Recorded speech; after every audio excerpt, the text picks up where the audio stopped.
And the story we shall read today is about a secret spy from Paris who is far from a typical good-looking agent but shows exceptional intelligence when he faced trouble.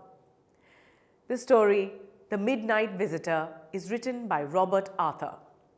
Now, Robert J. Arthur was born on November 10, 1909 in the Philippines. He was a mystery writer known for the Mysterious Traveler radio series and his Three Investigators series of novels. He also wrote a number of mystery books, mostly for children. Let's read the story and find out more about the secret agent and the trouble that he had to face. The Midnight Visitor by Robert Arthur. Ausable did not fit any description of a secret agent Fowler had ever read. Following him down the musty corridor of the gloomy French hotel where Ausable had a room, Fowler felt let down. It was a small room on the 6th and top floor and scarcely a setting for a romantic adventure. Ausable was, for one thing, fat, very fat. And then there was his accent. Though he spoke French and German passably, he had never altogether lost the American accent he had brought to Paris from Boston 20 years ago. "You are disappointed," Ausable said wheezily over his shoulder. "You were told that I was a secret agent, a spy, dealing in espionage and danger. You wished to meet me because you are a writer, young and romantic. You envisioned mysterious figures in the night, the crack of pistols, drugs in the wine. Instead, you have spent a dull evening in a French music hall with a sloppy fat man who, instead of having messages slipped into his hand by dark-eyed beauties, gets only a prosaic telephone call making an appointment in his room. You have been bored." The fat man chuckled to himself as he unlocked the door of his room and stood aside to let his frustrated guest enter.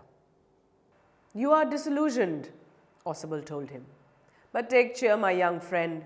Presently you will see a paper, a quite important paper for which several men and women have risked their lives. Come to me. Some day soon that paper may well affect the course of history. In that thought is drama, is there not?" As he spoke, Ausable closed the door behind him. Then he switched on the light, and as the light came on, Fowler had his first authentic thrill of the day. For halfway across the room, a small automatic pistol in his hand, stood a man. Ausable blinked a few times. "Max," he wheezed, "you gave me quite a start. I thought you were in Berlin. What are you doing here in my room?"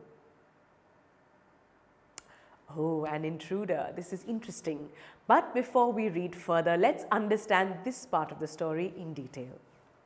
So in this part of the story, we came across two characters, Fowler and Ausable. Fowler is a young writer fascinated with the world of secret agents and the murky business of intelligence agents.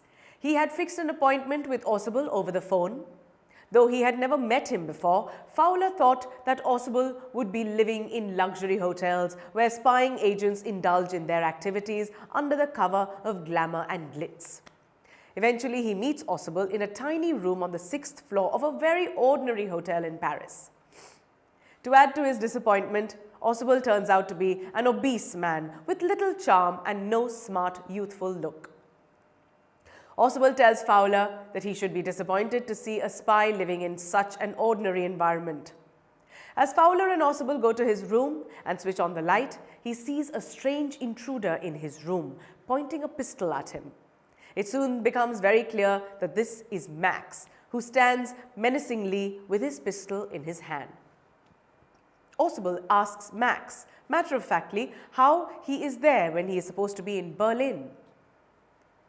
Well, what do you think Max has come for? And on that note, we shall now wind up the session. Do look out for more videos where I have many more interesting tales to narrate. Until then, stay good, keep learning. Bye-bye. TutorMate. For more amazing video lectures, download the free app on the Apple App Store or Google Play Store.